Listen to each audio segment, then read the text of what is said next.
Hello, आज मी तुम्हाला winter special healthy high protein rich laddu मी तुमच्याशी शेअर करणार आहे। हे खाण्यासाठी जितके हेल्दी आहेत तितकेच टेस्टीही बनलेले आहेत। चला दाखवते कसे बनविते। यासाठी इथे मी अक्रोड सोलून घेतलेला आहे आणि हा पुरा वापरणार नाही, मी अर्धा वापरणार आहे यासाठी। आणि इथं पुढे जे खजूर आहे ना त्याचे बिया काढून मी क्लीन करून घेतलेला आहे।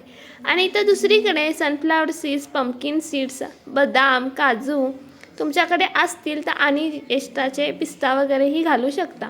हे आता आपल्याला चांगल्या प्रकारे असे ड्रायफ्रूट्स गरम करून चांगले भाजून घ्यायचे आहेत। इथं मी त्यानंतर आपल्याला हे जे फुटाणे होते ते आणि ड्रायफ्रूट्स आपल्याला चांगलं एकजीव करून मिक्स करून आपल्याला ते मिक्सरला वाटून घ्यायचं आहे।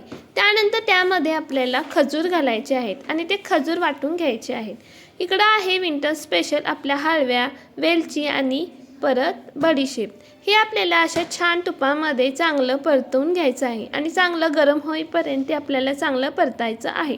म्हणजे थोडंफार ते तेला तुपामध्ये आपण परतलं तर आपले ड्रायफ्रूट चांगले असे छान होतात भाजून आणि त्यानंतर आपल्याला ते मिक्सरमध्ये फिरवून घ्यायचे आहेत। अशा प्रकारची तुमच्याकडे ऑप्शनल तुमच्याकडे असेल तर तुम्ही त्याच्यामध्ये फ्लॅक्ससीड घालू शकता।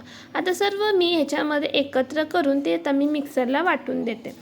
आणि त्यानंतर आपल्याला जे आपण पावडर बनवली होती ड्रायफ्रूट्स आणि परत सत्तू म्हणजे फुटाण्याची पावडर जी बनवली होती त्यामध्ये आपल्याला हे सर्व मिक्स करून घ्यायचं आहे। आणि जो आता मी मिक्सरला लावला होता आळीवचं मिश्रण तेही आपल्याला त्यामध्ये घालायचं आहे। आणि तुम्हाला जर गोडावा कमी वाटत असेल तर तुम्ही त्यामध्ये एक्स्ट्राचं गूळ घालून तुम्ही आणि थोडे जादा गोडसर सुद्धा लाडू करू शकता। इथं मी हा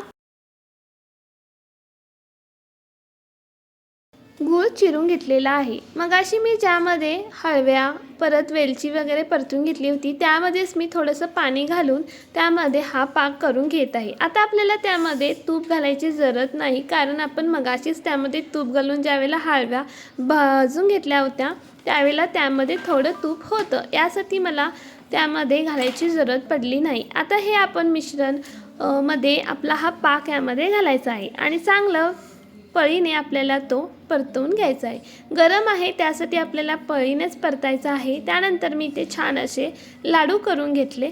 मोठे करत होते, आई म्हणाली छोटे कर, यासाठी मी आता हे छोटे मध्यम आकाराचे लाडू करून घेत आहे।